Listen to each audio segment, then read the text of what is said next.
All right, here's your science news update. Let's get right into it. First up, we're heading out into the cosmos. We've got two huge stories from space, and we're starting with a real shocker from the very first black hole we ever got a picture of. Yep, totally unexpected. That's a direct quote from a member of the Event Horizon Telescope team. And you can see why they were so surprised. New images are showing some really dramatic and frankly weird changes happening around the supermassive black hole known as M87 star. Okay, so get this. Back in 2017, the plasma was swirling one way, but by 2021, it had completely reversed direction. We're talking about the entire magnetic field around this monster black hole doing a complete 180 in just 4 years. This is a huge deal because all our models suggested this area should be, way more stable. It's basically telling us that the edge of a black hole, that point of no return, is a much wilder and more chaotic place than we ever thought. And here's the other big breakthrough. For the very first time, astronomers have actually connected that famous glowing shadow of the black hole directly to the base of its gigantic jet, a jet that's blasting out material for 3,000 light-years. This is huge because it helps us see the full picture. It's not just about what a black hole eats, but also how it shoots out these powerful jets that can shape its entire galaxy. We're finally seeing where it all begins. All right, let's pull it back from the edge of the universe and come a lot closer to home. NASA is gearing up for a really big moment for the Artemis II mission.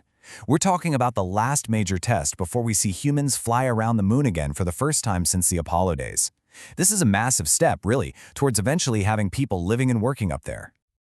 So keep an eye on these dates. The big one is January 31st. That's when they start what's called the wet dress rehearsal. It's basically a full-scale practice run, complete with fueling up the rocket. Everything hinges on this. If the WDR goes well, that February 6th launch date could actually happen. If not, well, we wait. And when I say they're fueling it up, I mean it. We're talking about 700,000 gallons of cryogenic propellant. This whole exercise is a massive, complex dance to make sure every single system, on the ground and on the rocket itself, is absolutely ready to go for launch day. And of course, this is who it's all for, the Artemis II crew. These are the 4 astronauts who are literally waiting in quarantine right now, getting ready for what will be a truly historic trip around the moon. Assuming, of course, that big test goes off without a hitch. Okay, now we're going to pivot to look at some crucial issues happening right here on our own planet. Everything from climate-driven disasters to the very real cost of pollution. It's all connected. That's a quote from a National Weather Service hydrologist, and it really sums up a new study looking at the fatal landslides we've seen in Alaska. They're drawing a direct line from these disasters to the wider effects of climate change. So here's how it happens. You get a good snowpack built up high in the mountains. Then, a warm, wet weather system called an atmospheric river moves in and just dumps rain on top of it. That rain melts the snow super fast, and all that water, the rain and the melted snow, saturates the ground until it just gives way. Researchers have now confirmed this is exactly what caused the deadly Wrangell landslide in 2023, and unfortunately, it's something we're seeing more and more as temperatures in Alaska continue to climb. Meanwhile, over in Europe, a new study is putting a hard number on the cost of so-called forever chemicals, PFAS.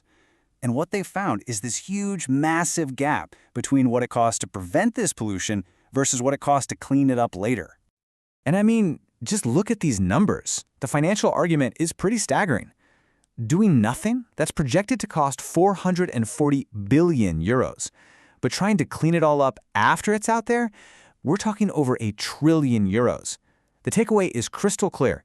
Dealing with this stuff at the source is just so much cheaper than paying the massive bill for cleanup and societal costs down the road. And finally, let's wrap up with a look at some future tech.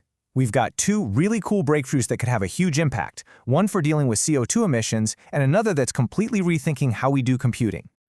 Okay, listen to this quote. Carbon capture and conversion do not need to be treated as separate steps.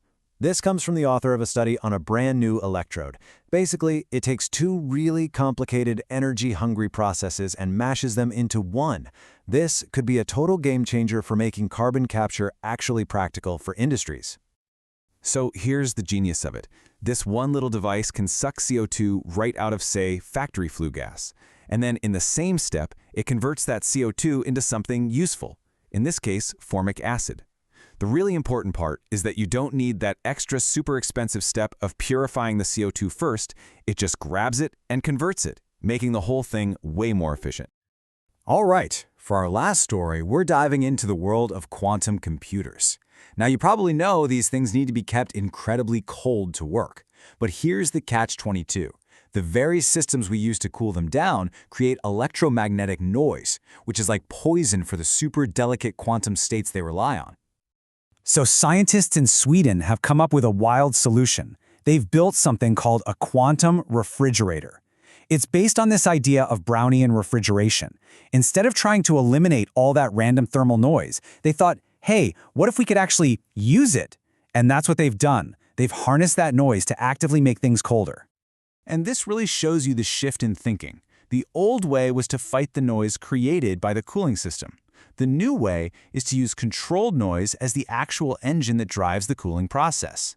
It's an incredibly clever solution that lets them control heat at the quantum level, and it's a huge step toward being able to build bigger, more powerful quantum computers. So let's do a quick recap of today's top stories. We saw the magnetic field around the M87A black hole do a complete flip-flop. We're on the edge of our seats waiting for the Artemis II final test before its crewed moonshot. We learned about the clear link between climate change and deadly rain-on-snow landslides in Alaska.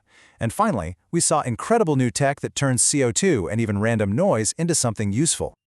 We'll be keeping an eye on all these stories. Of course, another science news update is coming your way in 24 hours. If you found this update informative, a like and a subscribe would be amazing. Thanks!